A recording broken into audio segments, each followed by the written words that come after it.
moving that jab up and down. And then when you go downstairs, take that downstairs, come up with that left hook. It's going to be open because it's going to fall down into it. Anytime you jab down low, just keep trying to come over the top. Or like you could say, hey, you know what?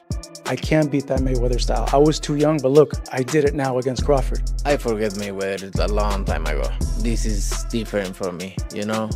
I lost that day and that's it. I learned a lot. Who do you like in Canelo versus Crawford? Well, I'm a giant Crawford fan because I think he's the best switch hitter since Marvin Hagler. I also think Canelo is slowing down, and Canelo is more of a one-punch fighter now than the combination fighter he was when he was younger. Canelo reacts strongly after finding out that Terence Crawford sparred with Floyd Mayweather during training camp. He states that things have now turned personal and believes Crawford has often disrespected him. Canelo feels Terence is trying to portray him as weak or unimportant. He cautions that this rivalry is no longer just business. Tell me a little bit about that. Did things get a little bit personal now? Yeah, a little bit more personal because, you know, I did respect him. I don't respect him anymore because he say, I'm not gonna do what they want me to do and this and that. And then he tried to, maybe Turkey Lashi told him, hey, you need to do something because you seem so nervous in Riyadh. So and he tried to like walk me back, and that's why I pushed him. And you know, like I say, don't fuck with me. Terence Crawford has openly stated that he doesn't believe Canelo Alvarez's resume is as impressive as many suggest. Crawford argues that the so-called elite fighters on Canelo's record were past their prime when they faced him. He points to boxers like Shane Mosley, Miguel Cotto, and Sergey Kovalev, who were clearly in decline when Canelo fought them. Additionally, Crawford feels that the only active legend, Floyd Mayweather, clearly outclassed Canelo in their matchup. Crawford believes these points weaken Canelo's argument that his career places him above others in the sport. He also feels disrespected by Canelo's dismissal of his own accomplishments, claiming Canelo overlooks the caliber of his opponents to belittle him. About Canelo's resume, but I won't, you know. I wanna, you know, pay homage to the fighters that he fought, and if he don't wanna pay homage to the fighters I fought, if he think they nobodies, then come fight time, then I wonder what they're gonna say after I beat him. Promoter Hearn acknowledges Canelo's natural size advantage, but does not dismiss Crawford's chances. He believes Crawford's confidence and sharp focus create a real threat for any opponent, even a bigger fighter like Canelo. Hearn also talks about how fans' beliefs can influence boxing outcomes. Crawford is confident that with hard work and discipline, he can pull off an upset. Hearn adds that although size is important, Crawford's skill in controlling pace, distance, and rhythm could help him overcome the difference. Not for him, like not against him, sorry, for him. Like he's so, I think he has no doubt that he beats Canelo Alvarez. Of course. I really like Terence, by the way. I think he's a great fighter. But I have to say, like, tell me his major significant wins. Well, obviously Errol Spence. Yeah, but come on. Like, no, but he beat a guy who was in the top 5 pound for pound, and he destroyed him. That's really never happened. No, I agree. Okay, I agree. I mean, he was coming off, you know, some eye problems, but nobody was saying that when he was beating. But we're giving that credit. And Ugas. Tell me more. I'm just saying. I know, that's a big win. Now, okay. Keep going. Your guy from the UK, who he stopped him, what, in the 5th round, was it? Kell Brook. Finished by then. Yeah, go on, keep going. Okay, he stopped somebody that nobody's ever really can hurt. Well, Sean Porter. I mean, yeah, but that was about 8 years before, and Errol Spence. That wasn't. What do you mean? Yeah, when he beat Sean Porter. No, that was in 2023. Who? Terence Crawford beat Sean Porter. No, I'm talking about Kell Brook against Sean Porter. No, I was talking about Bud. I'm not talking about that. Yeah. But he stopped him. Nobody's ever able to really hurt Sean. By the way, I'm not disagreeing with you. I'm just that was a great win. And he didn't have a lot of names at 140, but Postal and all those guys, those are good fighters. They weren't big names. Just like Bam, he doesn't have the great. He doesn't have a whole lot of great names. Just like Strada. In a way, yeah, he does have two great fights. By the way, he's one of my favorite fighters. John Ryder, who has faced Canelo, shares an insightful view on the challenge of facing the Mexican champion. He acknowledges that Canelo's physical strength is overwhelming and agrees that Crawford's weight gain would be difficult to manage. Still, Ryder believes Crawford possesses the mental and physical abilities needed to challenge Canelo. He praises Crawford's versatility and skill, suggesting that his technical brilliance can make up for any physical shortcomings. Can he go up 2 divisions? A lot of people in his camp believe that he's even going to stop him, but yeah, what's your thoughts? If there's any man that could do it, it would be Terence Crawford, but I just think the sheer size of Canelo is going to be too much on the line.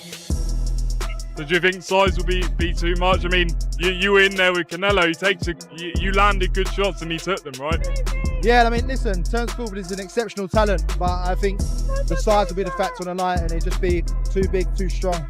Terence Crawford has carefully devised his strategy. He offers 2 tactics to beat Canelo. The first is to apply constant pressure, disrupt Canelo's rhythm, and overwhelm him with aggression. The second is a more measured approach, following Mayweather's example of slick defense, counter-punching, and footwork. Crawford understands he won't have Mayweather's size at his prime, but he trusts his own speed and timing. He views himself as a hybrid fighter, able to adapt to any style by blending aggression with tactical skill. This versatility could be the key to cracking the Canelo challenge. There's 2 things that you can do with somebody bigger and stronger. You know, you can either try to push them back, you know, because 9 times out of 10, a strong fighter not used to going back, you know, so it kind of fucks them up in the head, you know. Yeah. Or you can just box them because some of them just slower than others because they got flat feet, and they just looking to load up on certain shots. Now, Crawford's definitely right here. There's 2 ways to beat a pressure fighter like Canelo. Either you put the pressure back on him, which is where guys like Triple G and Bivol had success, or you use your superior skills and footwork on the outside, which is how Floyd Mayweather won. Now, Crawford, he can't use the pressure approach because he's not as physically dominant as guys like Golovkin or Bivol. You know, Bud is a welterweight or junior middleweight jumping up. He doesn't have the size to push Canelo back. Now, the outside boxing approach, that is definitely Crawford's best chance against Canelo. You know, he is right, Canelo does struggle to cut off the ring at times. We saw that in the skull fight. And he does load up on single shots now. But at the same time, Crawford is not the same pure boxer that Floyd Mayweather was. You know, Mayweather rarely got hit in that shell. And his form of countering, you know, a pull counter, for example, was, I'm not going to get touched and then I'll make you pay. Whereas Crawford's style of counterpunching is different. Bud'll take one to throw 2 or 3 back. And he can't do that against Canelo because of the size and power difference. If Bud takes a clean right hand to throw back an uppercut or a hook, he's either going to get dropped or he's going to end up on his bike like Jermell Charlo. So while I do agree Crawford does have the superior skill set in this fight, but because he doesn't have the size to push Canelo back, or the defense of someone like Mayweather stay perfect for 12 rounds on the outside, I do think Canelo's size and power will make the difference in this fight. And that's why I like Canelo to win. Joe Rogan's reaction to the fight reflects a growing view in the boxing community. He notes that although Canelo remains a top fighter, his speed and stamina have diminished. Meanwhile, Crawford keeps refining his skills and dominating on many levels. Rogan believes the timing favors Crawford, who is at the height of his abilities. He highlights Crawford's pound-for-pound ranking and considers the matchup much more competitive than it appears on paper. So who do you like in Canelo versus Crawford? Well, I'm a giant Crawford fan because I think he's the best switch hitter since Marvin Hagler. I also think Canelo is slowing down, and Canelo is a more of a one-punch fighter now than the combination fighter he was when he was younger. Do you think Terence Crawford can beat Canelo Alvarez? Yeah, I think he can win.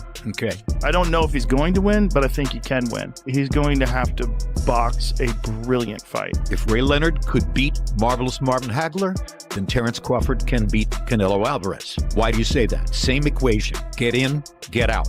Get in, get out. Yeah. Over and over and over. He's got to figure the angles and the approaches that will allow him to step in, land to the body, or occasionally upstairs, and then get out. Jim Lampley, the renowned boxing commentator, places the fight in a broader context. He views the matchup as a clash between 2 warriors motivated by pride and heritage. Although the size difference is evident, Lampley argues that both fighters are defined by more than just their physical traits. They share a strong desire to be the best and refuse to shy away from any challenge.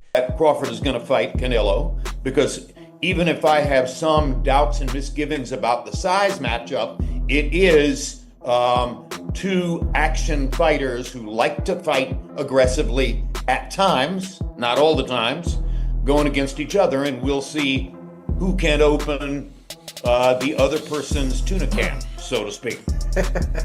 Max Kellerman confidently names Terence Crawford as the current pound-for-pound boxing champion.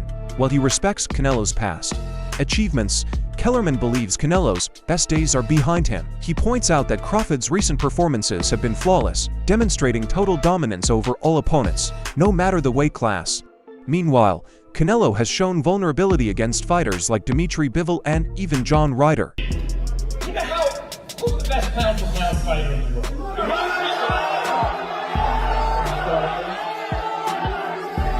Bud Crawford. Apologies to the monster and Usyk. Bud Crawford has my vote for best pound-for-pound. Who was the best pound-for-pound before Bud? Canelo Alvarez, universally recognized that way.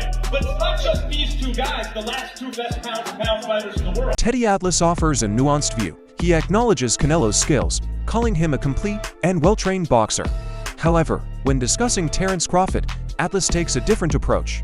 He describes Crawford as special, a term he reserves only for fighters with exceptional reflexes and ring intelligence.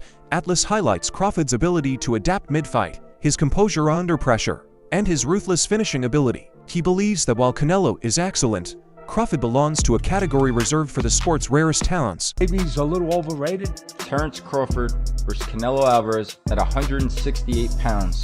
Canelo's really good, really good. But I think Crawford is special. I know he hasn't fought the resume everyone wants, but you have that or you don't have that ingredient. I think he has it. Canelo's really good. He's tremendous. But could he be a tiny bit overrated? The greatness is within Crawford. It's in his desire, it's in his mind, it's in his makeup, where he came from. I know he's moving up in weight class, can he carry it? But those intangibles, I believe that he has them. Daniel Jacobs, who fought Canelo and has seen Crawford up close, offers important insight. He says, both fighters are fast, but Crawford's speed is unique, it's more explosive than surprising. Jacobs also highlights Crawford's ability to switch stances and strike from unusual angles, giving him an advantage even Canelo might not anticipate. After evaluating both fighters' traits, Jacobs admits that if he had to choose a winner, he'd pick Crawford due to his timing, sharpness, and ring IQ. But I had at least over 15 years of knowing him, amateur, professional. I've seen where he started. I've seen how he's gotten better over time, but I also just know what resides in him. He's a dog, he's a beast, and he's out to prove something too. So I'm excited about this fight. Canelo obviously is self-explanatory. There's really no need to go down the rabbit hole when it comes to him.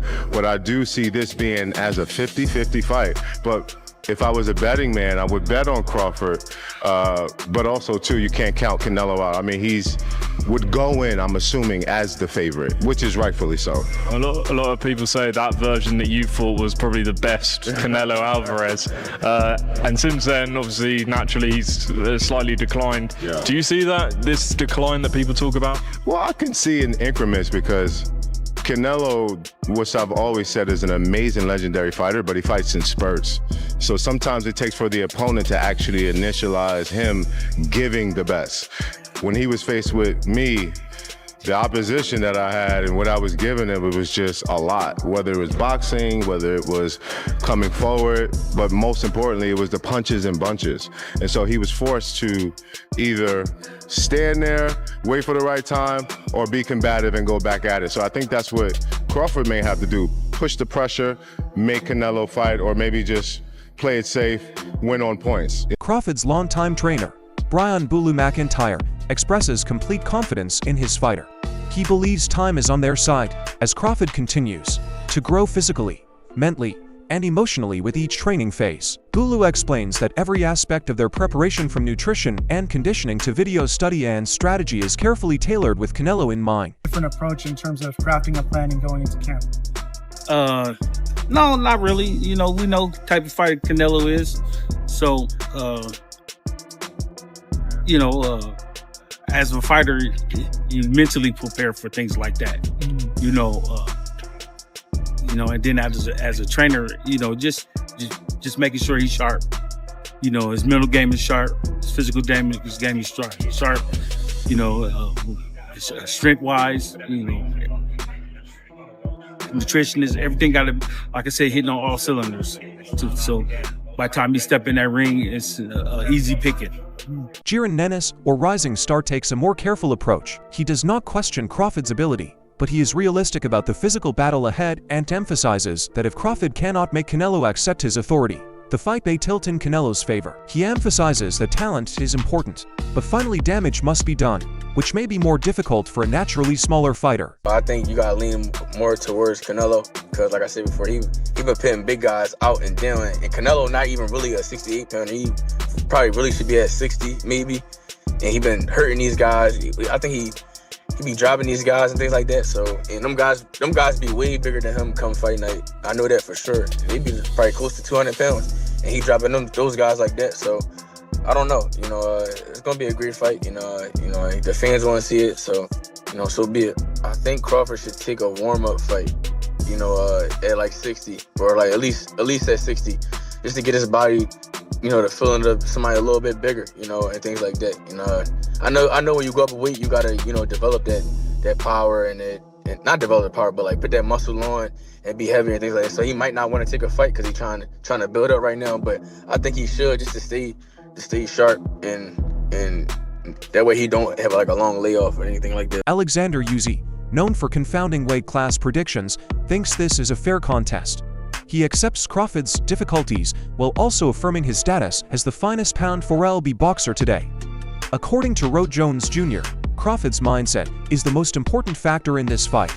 Roe feels Crawford can outmaneuver Canelo if he enters the ring with full sharpness and follows the proper strategy. However, he also points out that if Crawford is even slightly off, Canelo's experience and power might swing the battle. Everything is determined by how well you work under pressure.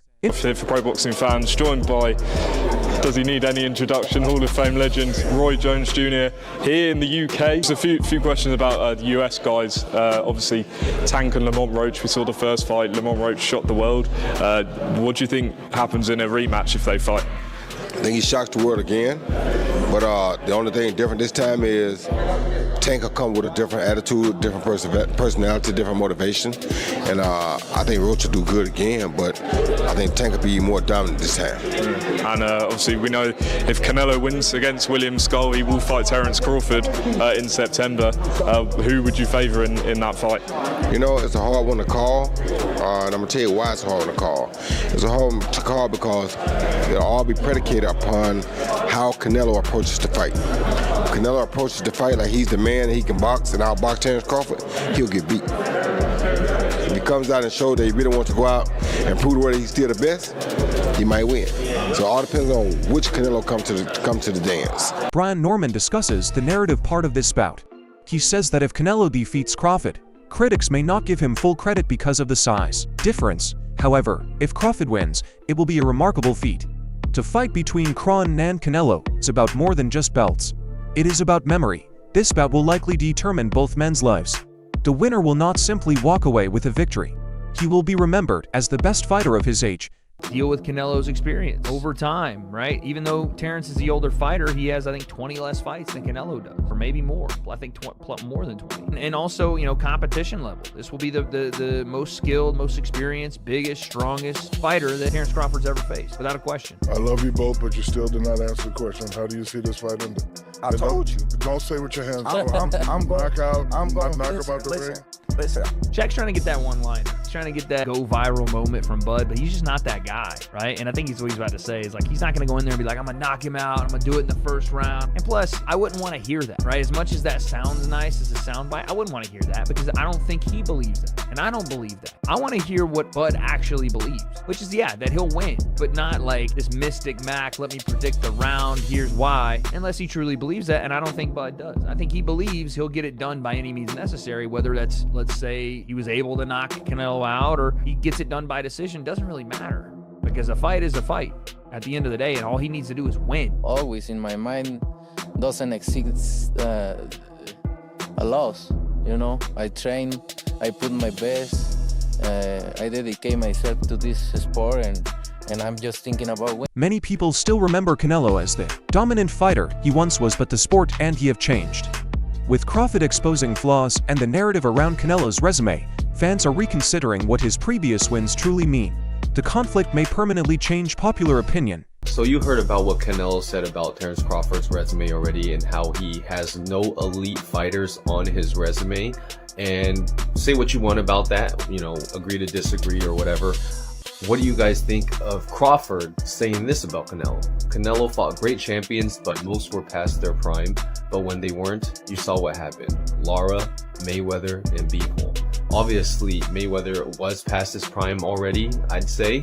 But he's right.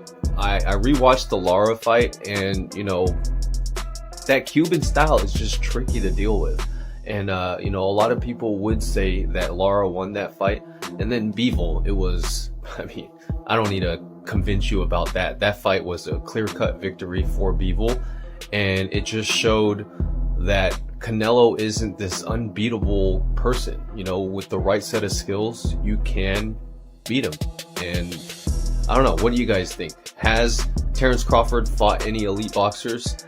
You could say, you know, Errol Spence, but then, you know, after the whole horrible accident that he had. So who knows, right? That's all for today's show. Stay tuned. Until next time.